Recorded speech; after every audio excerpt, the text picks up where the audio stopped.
India plus. इस वक्त हम मौजूद हैं तुगलकाबाद विस्तार में। तुगलकाबाद विस्तार की हालत बहुत ही ज़्यादा खस्ता है। सड़कें टूटी हुई हैं, खुदी हुई हैं, ना विधायक का पता है ना निगम पार्षद का पता है। चुनाव आ रहे थे, इस चक्कर में शायद ऐसा बताया जा रहा है कि सड़कें खोद के डाल दिए, लेकिन चुनाव क्योंकि टल गए हैं इसलिए इन सड़कों की सुध लेने वाला यहाँ कोई मौजूद नहीं है। पब्लिक परेशान हो रही है। अतिक्रमण का तो इतना बुरा हाल है कि क्या बताएं आपको। तो इन्हीं सब सवालों के जवाब लेने के लिए तो पहुंच चुके हैं हम तुगलकाबाद विस्तार में, और यहाँ पर आम आदमी पार्टी के वार्ड अध्यक्ष ब्रिजेश कुमार जी से हम लोग बात करेंगे और जानेंगे कि किसकी जिम्मेदारी है इस सबको काम कराने की, क्या किसकी नाकामी है जो इस वक्त तुगलकाबाद विस्तार का इतना बुरा हाल है। तो मौजूद हैं हम इस वक्त तुगलकाबाद विस्तार में और हमारे साथ बने हुए हैं आम आदमी पार्टी के वार्ड अध्यक्ष ब्रिजेश कुमार जी। तो चलिए इनसे बात करते हैं यहाँ की समस्याओं पर। सर, सबसे पहले स्वागत है आपका राइटिंग प्लस। जी, बहुत बहुत धन्यवाद। सर, यहाँ की जो पार्षद है पूनम भाटी जी, उनके कार्य से कितने संतुष्ट हैं आप? देखिए, मैं तो एक आम आदमी पार्टी की जिम्मेदारी दे रखी है। ये सवाल अगर आप क्षेत्र की जनता से जाके पूछेंगे कि वो कितनी संतुष्ट है, तो इसका जवाब जनता देगी, वो ज़्यादा अच्छा है। पूरी तरीके से उनका जो 5 साल रहा, 5 साल के अंदर उन्होंने कोई काम नहीं किया, और आखिरी वक्त पे जो लोगों के जो और जीवन है उसको और ख़राब करने के लिए उन्होंने बहुत सारे ऐसे काम कर दिए जल्दबाजी के चक्कर में कि उन्हें लग रहा था चुनाव हो रहा है और सारे काम जनता को लुभाने के लिए कर दो, जिससे क्या है कि 5 साल का सारा जो उन्होंने कोई काम नहीं किया उसको मिटाया जा सके। सर, जो यहाँ जगदम्बा रोड है उसकी जर्जर हालत है, उसका जिम्मेदार आप किसे मानते हैं? देखो, पूरी तरीके से यहाँ की जो जगदम्बा रोड पे आप देखेंगे इस वक्त अभी भी 6 बजे के बाद शाम को हमेशा इतना कंजस्टेड हो जाता है, कोई व्यवस्था नहीं। मैं कह रहा हूँ कि पिछले 20 साल से तुगलकाबाद एक्सटेंशन के अंदर सिर्फ 2 लोग एक तरीके से पार्षद रहे, और उन 2 लोगों ने आज तक जगदम्बा रोड के अंदर किसी भी तरीके की कोई व्यवस्था करने की कोशिश नहीं करी। ना पार्किंग की व्यवस्था करी, ना रेडी पटरी वालों के लिए व्यवस्था करी, ना यहाँ के नागरिकों के लिए व्यवस्था करी कि यहाँ के लोग किस तरीके से शाम को अपने घर से बाहर निकलें, अगर उनको शॉपिंग भी करनी है, अगर सब्जी लेने भी जाना है तो उसकी भी कोई सुचारू व्यवस्था नहीं है। इसके अलावा आज तक जब भी बारिश आती है, जब भी मानसून आता है, पूरे जगदम्बा रोड के अंदर आप देखेंगे इतना पानी भरता है कि जिससे जो आम लोग हैं जो सड़क पे अगर चल के जाएंगे, अगर किसी ने जूते पहने हुए हैं, किसी ने कपड़े पहने हुए, वो सारे कपड़े उसके ख़राब होना बिल्कुल निश्चित है। ये सारी की सारी जिम्मेदारी यहाँ की काउंसलर की थी, यहाँ की एमसीडी की थी, जिन्होंने कोई काम नहीं किया है। सर, कुछ वक्त पहले जो दिनेश मोनिया जी हैं उन्होंने यहाँ एक बूस्टर का उद्घाटन किया था, तो उस बूस्टर के उद्घाटन करने के बाद अब तक जनता को उससे कितना फ़ायदा हुआ? जो बूस्टर हमने अगस्त में उसकी शुरुआत करी थी, अगस्त में, और अगस्त में शुरुआत करने के बाद आज की तारीख में तुगलकाबाद एक्सटेंशन के लगभग 75% एरिया में एक दिन छोड़ के पानी आ रहा है, क्योंकि गर्मियाँ अब शुरू हो चुकी हैं और इस टाइम पे गर्मी पीक पे आ रही है।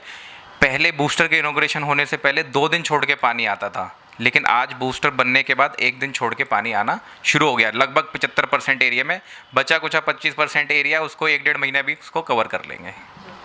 सर, हाल ही में सीएम यानी केजरीवाल जी के निवास स्थान पर एक हमला हुआ था, जिसके बारे में बीजेपी का कहना है कि उनके भड़काऊ बयान की वजह से उन्होंने हमला किया। तो आप क्या कहना चाहते हैं इस बारे में?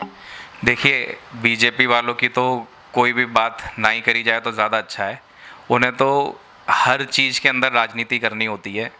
वो सीएम की बात की राजनीति कर रहे हैं। उनको लगता है आज तुगलकाबाद एक्सटेंशन के अंदर गाय की इतनी बड़ी समस्या है, वो जो कह रहे हैं भड़काऊ भाषण दिया है। अगर कोई प्रदर्शन करा जाता है, हम प्रदर्शन करने गए, जो एमसीडी चुनाव रद्द हुए, हमारी बसें सबकी सब ओबेरॉय होटल पे रोक दी गई दिल्ली पुलिस के द्वारा, और दिल्ली के मुख्यमंत्री के घर तक प्रदर्शनकारी पहुंच जाते हैं। ये कैसे हो सकता है दिल्ली राजधानी के अंदर? ये सब सोची समझी रणनीति थी कि उनको ये सब करना था, और सीएम को बदनाम करने के लिए पूरी भारतीय जनता पार्टी लगी हुई है, क्योंकि वो किसी भी तरीके से उनको दबा नहीं सकते, तो बस उनको बदनाम करके ही वो पीछे कर सकते हैं बस उनके। लेकिन सर, सीएम जो है दिल्ली के मुख्यमंत्री हैं, तो उनके आसपास सुरक्षाकर्मी भी रहते होंगे, सुरक्षा भी टाइट की जाती होगी, लेकिन जिस टाइम हमला हुआ उस टाइम सुरक्षाकर्मी कहाँ थे? कहीं बीजेपी को बदनाम करने की कोई साजिश तो नहीं? देखिए, बीजेपी के पास सारी एजेंसियां हैं, सीबीआई उनके पास है, ईडी उनके पास है, दिल्ली पुलिस जो सिक्योरिटी सीएम साहब को देती है वो भी उनकी है। तो आप खुद समझ सकते हैं कि अगर प्रदर्शन भी वही कर रहे हैं तो सिक्योरिटी हटाएंगे भी वही। तो इसमें तो जनता समझदार है, किसी को कहने के लिए कोई ज़रूरत नहीं है। हम आम आदमी पार्टी के कार्यकर्ता, अगर मैं भी सीएम से मिलने जाऊँगा तब भी अगर जो वहाँ के सुरक्षाकर्मी है वो कहेंगे कि आपने अपॉइंटमेंट लिया, आप यहाँ खड़े नहीं हो सकते, हमारी वहाँ स्कूटर या पार्किंग नहीं करी जा सकती। ये पूरी तरीके से सोची समझी रणनीति है। बीजेपी ने सोच समझ के सब कुछ कराया कि सीएम को डरा जाए, लेकिन अरविंद केजरीवाल वो शेर है जो किसी से डरता नहीं है, वो अपने काम करते हैं।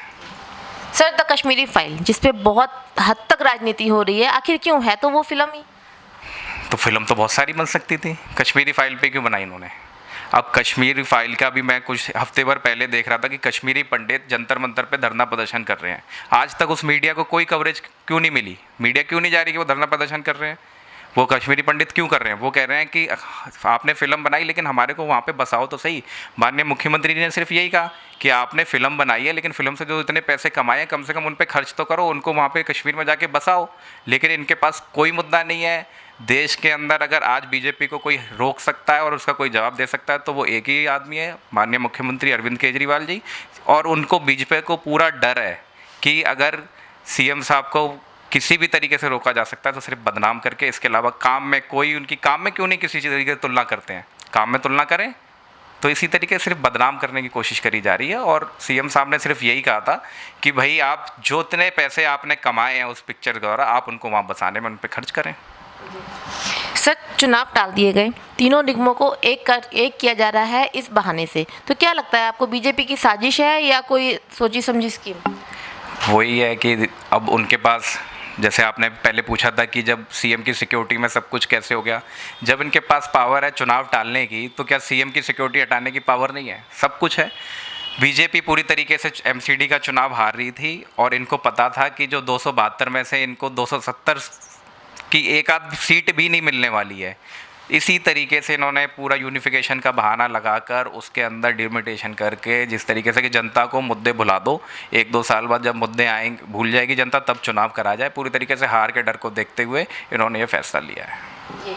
सर, तुगलकाबाद की कुछ गलियां बहुत ज़्यादा टूटी हुई हैं, खोद के रखी हुई है उनको, तो इसकी जिम्मेदारी किसकी है? विधायक की है, यहाँ के पार्षद की है?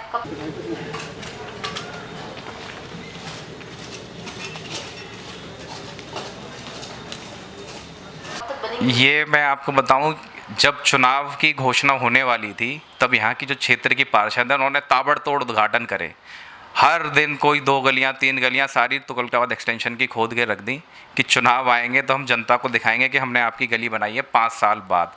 और हुआ ये कि चुनाव अब हो नहीं रहे हैं, बची कुची पावर 1-2 दिनों बाद चली जाएगी, सब लोग सस्पेंड हो जाएंगे। आज वो गलियां वैसी खुदी पड़ी हैं, एमसीडी ने वो सारी गलियां खोदी हैं और जो जनता की गली बननी चाहिए थी 5 साल के अंदर वो आखिरी वक्त तक भी नहीं बन रही। इसके लिए पूरी तरीके से एमसीडी जिम्मेदार है। और लेकिन मैं विश्वास दिलाता हूँ क्षेत्र के लोगों को कि अगर एमसीडी नहीं बनाएगी हम कैसे। सर, जितना जोश इस वक्त आम आदमी पार्टी के कार्यकर्ताओं में है, जब चुनाव हो रहे थे तब, अब चुनाव क्योंकि टल गए हैं तो जब तक चुनाव वापस आएंगे तो आम आदमी पार्टी के कार्यकर्ताओं का जोश ऐसे ही बना रहेगा, ठंडा हो जाएगा? तो देखा आपने, हमने बातचीत कर ली ब्रिजेश कुमार जी से जो कि आम आदमी पार्टी के वार्ड अध्यक्ष हैं। तो कहीं ना कहीं उन्होंने माना जो हमारे सवाल थे कि तुगलकाबाद एक्सटेंशन की इतनी बुरी हालत है, जर्जर हालत है, अतिक्रमण फैला हुआ है, इसका जिम्मेदार यहाँ के निगम पार्षद हैं। अगर हम बात करें यहाँ के पार्कों की, तो यहाँ के पार्कों में हमने जब विजिट किया तो हमने ये पाया कि कूड़े का ढेर लगा हुआ है और जितनी आदमी नहीं है जितनी गाय वहाँ पे घूम रही हैं। तो कुल मिलाकर ये है कि निगम पार्षद यहाँ काम करने में नाकाम है, फेल है। आम आदमी पार्टी के कार्यकर्ता 24 घंटे तैयार रहते हैं, चुनाव कभी भी आए, और इसमें जनता का नुकसान है। आम आदमी पार्टी कार्यकर्ता यहाँ पे ना पार्षद बनने आए थे ना चुनाव लड़ने आए थे, लेकिन आज जो गली खुदी पड़ी है, जहाँ पे गंदगी है, गाय की समस्या है, गोबर की समस्या, अतिक्रमण की समस्या है, जगदम्बा रोड की समस्या, पार्किंग की समस्या, इस सब में जनता पिस रही है। और इस जनता को सुविधाएं दिलाने के लिए आम आदमी पार्टी कार्यकर्ता हमेशा जोश में रहेंगे और बिल्कुल मेहनत करके पूरी तैयारी के साथ चुनाव लड़वाएंगे पार्टी को और जिताएंगे भी। ऐसा आम आदमी पार्टी का कहना है। इस वीडियो को लाइक करें, हमारे चैनल को सब्सक्राइब कर बेल आइकन जरूर प्रेस करें।